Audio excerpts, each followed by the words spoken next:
What's up guys? Welcome back to the channel. It's your boy Mordin and I'm back again with another entertainment update right here for you. Today, it's an interview with the man of Akwaaba, Germany. You're talking to Logik. Now, we're gonna have a discussion today. It's gonna be mostly about his music production and what is happening currently with the coronavirus, stopping a lot of things in the country and around the world right now. So I'm gonna welcome Logik right now on the show. Thank you, Mordin.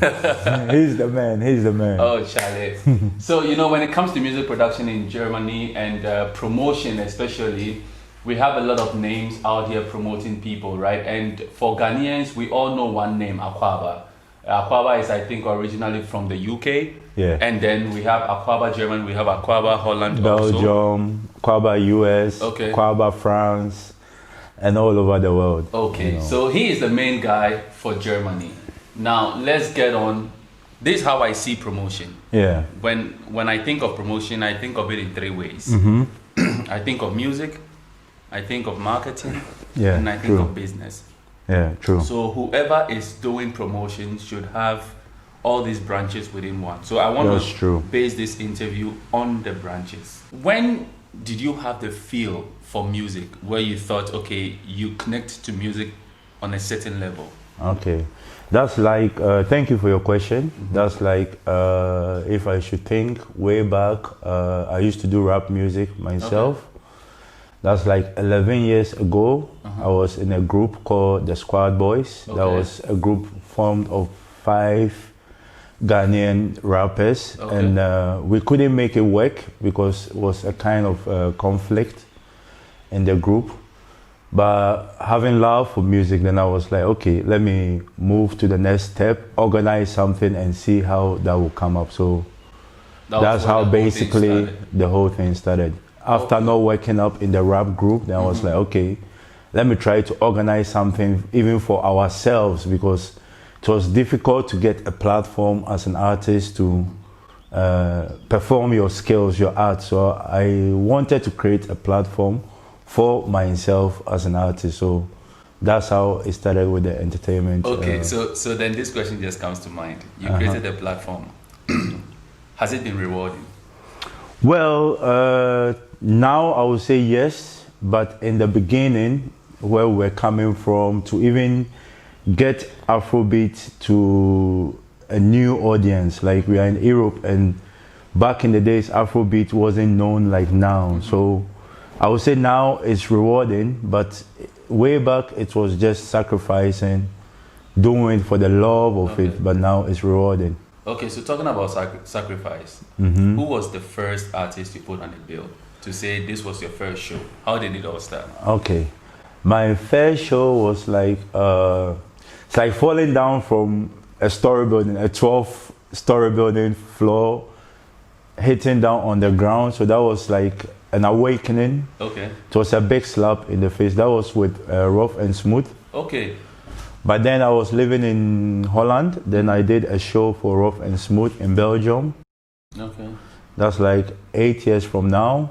Okay. And my own community didn't support me, didn't know the market, how bringing artists goes. So I had like, I think 11 people coming out for the show for Rough and Smooth. And that was a big cost involved, so it was like a big slap in the face, but it was good at the same time because I had no choice than to stand on my feet and wake up from then. So that was my first experience. So I made a loss of around 6,000 euros back then. Yeah. Because talking about Rough and Smooth, 8 years ago, they were a big deal, man. Yeah. So okay, so you were talking about even your own community not supporting you and all that, right? So it brought you to the point of learning how to promote yourself, and that is the marketing bit of it. Yeah, true. So tell us about the marketing side. Well, now it depends what kind of events, because we have different kind of events. So now basically what we try to do is sometimes we try to sell African culture to foreigners, people who are not used to African culture, because there is demand. If people can travel all the way from Europe, go to Africa to experience culture and adventures. Then other way out, I thought like we could bring the same culture here and sell it for people who are interested in African culture. So most of my events, I'm expecting my fellow Africans or black people to come. I also try to sell the culture to foreigners. So I don't look only within the Ghanaian community or the African community. I try to get people from also Germans, Latinos, whatever culture, whatever kind of people they are, you know. That's what we look forward to achieve with the event. Okay, that's good. So let's look at the other side. How did you learn about business in the first place? You made a loss in your first show. Now you're making some money out of it. Yeah. How does it add up? How when you think of the business side of it, what are you doing different that is making you successful now than it was before? Okay. At first, I started as an amateur. You know, I didn't have any experience, but just because the passion was there, so I was like, okay, I feel like doing this, so let me do it. But in this world, I noticed it's not about what you feel like doing, but you have to be the master of your art. Whatever kind of art you are doing, you have to master your skills and not watch it only from entertainment point of view. As me and you know, it's called show business. So you have the show and you have the business side on it. So we evolved by doing more business while combining the show. First, it was like going from a hobby to a career. It's a transformation. That's how it starts. So we just plugged more corporate bodies to it, sponsorships, radio stations.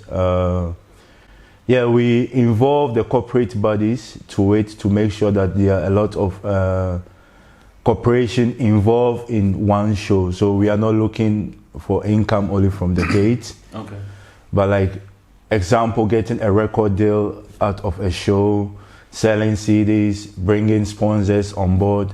These are some of the things that also I didn't do at first. So first I was limited only by seeing the show side of it, forgetting the business part of it. So after all these years, you've been working with several artists, you know, you call them up. Sometimes you may get a direct contact to an artist or even their managers or something. Who is the headache? Well, so far with my 10 years experience till now, we face some challenges though with I think if I have to be honest, Shatawale has been a headache, biggest challenge so far, working with him. What was that challenge? What was that challenge in there? The challenging is, sorry to say, but African artists don't kind of respect paperwork. You know, so you can even make agreements, contracts with them, but along in the process, they keep changing, which makes the budget reach out of hand than what we planned already. So the challenges was most of the time like changing of agreement and not sticking to what has been agreed. And the example like waking up the next day is every challenge because you wouldn't know what the artist is demanding every day. Every day like, hey, can you get me a Rolls Royce? Can you get me this? Can you get me that? And I'm like, yeah, it's nice, but that's not part of our agreement. Agreement. So, so sorry for cutting. Would you say in this sense that there could also be a miscommunication gap in there based on the contact person? Sometimes event people are in contact with managers alone. Yes, sometimes that's true. Direct contact with artists. So which one was it in this case? And was it with Bulldog at the time or? No, it was with Chris Connie. Chris Connie, Yeah. The thing is, some artists can be managed and some artists sometimes feel like managing themselves because being an artist sometimes is about ego. But the ego still must be controlled. Which is the work of the manager. Because besides events, I also do artist management. So if the artist ego sometimes boosts up too much, then the artist itself is not aware of the damage the artist is causing around the people, like the management, the event organizers. So most of the time it's coming from the artist. The managers try to meet up with we, the event promoters, but the artist is like always, I say, like a baby. Okay. You know, so they need to be pampered, maintained, managed on a gentle way. Okay. But on the other hand, it's kind of affecting the manager and the promoter. Okay. Because we hear all the time, right? When artists come to Germany or all the other European countries, they come and they always talk about how bad the promoters were and all those kind of things. We keep hearing the bad side of the promoters, but we never hear anything about the artists from the promoter's standpoint. So what today, as we sit, what would you suggest or what would you say African artists should start doing, especially from the Ghanaian context, that will make your work easier? Okay, what I would say is the artists should try to meet up and cooperate on a mutual agreement with the promoters, because what the artists keep forgetting is when you are home in Ghana or Nigeria or wherever, it's kind of different market than coming in a foreign country. Because for instance, there are some Ghanaian artists who are not even known here in Europe. So we, the promoters, when we try to promote you, we are still one way or the other expanding your market through other areas who don't know you. And being in Ghana, like that's home. So most people, the majority people knows you in Ghana than in Europe. So they kind of sometimes mention funny prices, which I understand those prices are good in Ghana. But you should know the European market is kind of different, because bringing a Ghanaian artist here, sometimes even Ghanaians born here don't know the Ghanaian artist. So it should be like a win and win situation than always looking at, okay, I can take this amount in Ghana, so this is the fixed amount that I want in Europe, forgetting that it's a different playing ground, it's a different field. Okay. So before you guys bring on an artist here, what are some of the things you do, aside putting them in front of a crowd to please the attending fans and all that? What are some of the things you do to promote them, aside just putting them on the show? Are there things you guys do? Yeah, there are a lot of things. We involve radio stations, even magazines. We try to bring the advert into magazines, radio stations. We bring their posters, flyers around. We look for influencers to announce it. So there's a whole movement involved before the day itself. So all that kind of invest that a promoter does for artists, one way or the other, also expands the artist brands, which I will say, like, the Ghanaian or the African artists should also recognize the kind of work that is involved before we get to the day itself. Going up and down, posting up flyers, going to radio stations, going to Afro shops, involving magazines, people to wait, which you are paying everybody who is kind of involving with the movement. Okay. If you're still watching, it's Mordin, and I'm talking right now to Astrologic, aka Logic of Akwaaba Germany. So subscribe to the channel right now if you've watched until this time, and do not forget to hit that bell icon so that any video I upload, you'll be the first person to always see it. Let's get back to it. So talking I'm ever ready. So we're still talking about the whole entertainment space right here, right? An artist comes in, for example, to come and perform in Germany. You talk about how much money you're going to give the artist.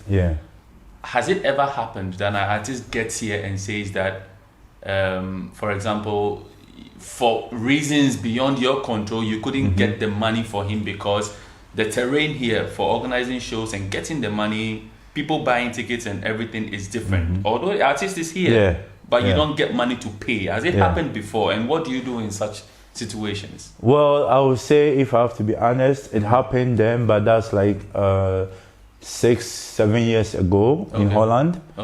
I used to have that challenges, you know, so upgraded my skills as well, which I wanted to have my peace. So always I make sure I have their finance done. I make a budget before even approaching the artist. I know this is my budget. No matter what, you're going to get your money. So to prevent those kind of situations, because I know how African artists can be sometimes, you know, sometimes watch it only, I wouldn't say selfish, maybe it's short-sighted, watching it from their own perspective, like I have to be paid. Yes, we all have to be paid, you know, but sometimes sometimes it's the nature of the business which they have to also understand. Because even though it's still business, we one way or the other supporting each other besides the money side.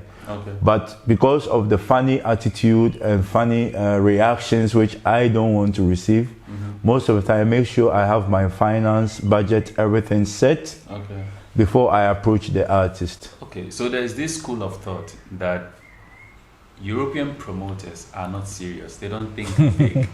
They don't think big. It's always like club shows and all kind of stuff. You know, a lot of people would basically compare Ghana, Nigeria, for example, and say when you look at Nigerian promoters, they are always thinking big. They're thinking outside the box. True. Is that thing true? And is it that you guys don't want to see Ghanaian musicians go to the big auditoriums and fill bigger spaces in Germany, in other countries, and all that kind of stuff? Well, the problem is what I've noticed personally, I will speak for myself, is that sometimes Nigerians support each other more than the Ghanaians do. You know, like example, like if Wizkid is playing a show in the UK arena, he has sometimes like 5-6 different Nigerians artists just coming to support to make it happen. So at that point, it's not even about money, but just supporting the movement, which these are some of the challenges we face in the Ghanaian artist. The unification is not there, you know, so like I can go and rent a hall, a concert and put you on a bigger stage, but my question is, are you alone going to be able to pull the kind of crowd that we need? No, which means we have to involve more other artists to it, which the Nigerians are doing this automatically. If Wizkid should have a show, he has like 4, 5, 6 Nigerian supporting artists just for him to fill the O2 arena. Naira Marley, same. So it happens a lot within the Nigerian community, but the Ghanaian community, you don't see that. So a promoter, why would I put a big concert for you if I know you are not going to fill O2 arena? But let's look at it from this side. The name promoter. It's I think educate me so that we educate the audience as well, right? It's like a lot of the times artists let us know that once you pay him to come perform, all the work needs to be done by you. You need to get the fans to come in there to purchase the show. How true is this? And are they even supposed to play a part when it comes to the audience that come to the show at the end of the day? Yes, thank you for this question. You know, this is a very important question, and this has been a bigger challenge for 1 or 2 promoter friends of mine, because sometimes you book artists, you pay them their deposit, and to even sometimes get an endorsement video, you have to follow the artist, beg, give the artist pressure just to get what you've paid for. Even is sometimes a problem. You know, so when it comes to that, I would say the artists support the promoters less with promoting the event, because they see it to be like, it's your event, you are booking me, so you take care of the promotion. Forgetting that no, we are both helping each other, because if I don't create the event here, you don't have the platform to come and perform. So they look it only from one's perspective, one side, which is what is beneficial for them. But if you should analyze it globally, if people come to the event, it's also good for the artist. So having the love of art, you also love your fans to know what is going on, which should go even naturally or automatically without even any promoter picking up a phone like, hey, can you get me this video? Can you post this? Can you promote this? So, but then when you sign the contract, everything is stipulated in it, right? It's in. But like I said earlier on, African artists don't respect contract. Which are some of the big names you've worked with so far? Like names you've worked with. I've worked with Sarkodie, Okay. I've worked with Stoneboy, I've worked with Shatawale, Okay. I've worked with Techno, Okay. I've worked with Timaya, Okay. worked with Casey. Okay, so those are big names. So Yeah. you've handled some of the biggest egos. All the the alter egos. Yeah. That's true. See, the promotion space in Germany. Do you think you need more promoters on board, or you just need a unified unit, to like promote African music or Afro beats as it is right now? Yeah. Well, this is, I think it's a general problem that we faces within the African community when it comes to cooperation and unification or working together as a people. These are problems even outside the entertainment world. We are facing that already. There are a lot of promoters around here in Germany I've met, or even not met all of them, but it's kind of difficult to work together. So as a unit to create the platform, a bigger platform for these artists. But how do I say it? Like, these promoters all have their own vision, because that's where it starts from. If I want us to grow and you can see that, how can we work together? So in that sense, we can also expand the platform of entertainment, because the unification or the skills of working together within the African Union is difficult because of, I don't know if I have to say own interest or short-sighted, or not even seeing the vision where we can get to if we work together as a team. So that's what is limiting we from the other groups, because they can unite and work on a bigger event, like you were saying earlier on. But when it comes to be specific Ghanaians, we can't even come together and work on one bigger platform for these artists. So how is Corona, anti-Corona, our uncle now, yeah? How has it affected business? Well, a lot. I mean, people say a lot. We need context. Okay, example, like we're having a Europe tour for Sarkodie in June. Then tickets were booked already. Everything was sorted out. So then suddenly you should have a surprise, because we saw like I think 8 shows already in Europe. Okay. Yeah, for his June-July Europe tour. Okay. So just imagine investing already, booking up locations, buying flight tickets, getting all this paperwork done. Then it's cancelled. So location, you still have to pay, because when you book something, you do a deposit. So all these things has been, let's say 70-80% paid already. Would the shows come on though? Well, it depends, because now I don't even know when the corona is going. So I can't promise nobody. Auntie Koro, please tell us when you're going so we can get access to some shows, man. It's a bit crazy. Also, when we talk about the same event space, right? All these artists and all that, have you even had a chat with some big name artists to say, for example, about staging in a bigger auditorium and all that? Have you had a thought of like bringing them together and say, hey, Stoneboy, Sarkodie, Shatawale, you guys are big names. Let's come together and maybe sell out the Mitsubishi Halle, for example, in Germany. But then we talk business based on numbers and not money before the numbers, so to say. Have you had such a conversation? I've approached it to my partner, which is Akwaaba UK, Dennis, like, hey, me and you, can we try to sit the artists down and enlighten them how we both can grow,